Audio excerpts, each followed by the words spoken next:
To transfer photos from your iCloud to Android, open any browser on your Android phone and search for iCloud.com. Go to iCloud website, and now we have to sign in here using our Apple ID. So write here your Apple ID email or phone number and write your Apple ID password to sign into your iCloud account. Once you signed into your iCloud account, here tap on Photos, and here you will find your all iCloud photos and videos.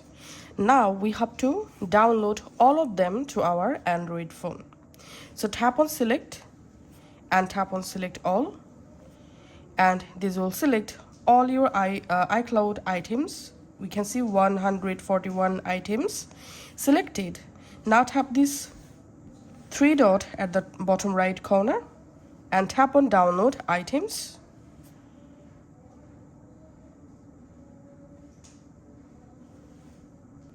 And here we can see the zip file is now downloading, and we can see the file size is 2.48 gigabyte. Once the zip file downloaded, go to your file manager or My Files app and go to Downloads folder. Here you will find the zip file, extract the file, and then you will be able to easily see all of your iCloud photos and videos inside of your Android phone gallery. So that's how you can actually do it. Thanks for watching.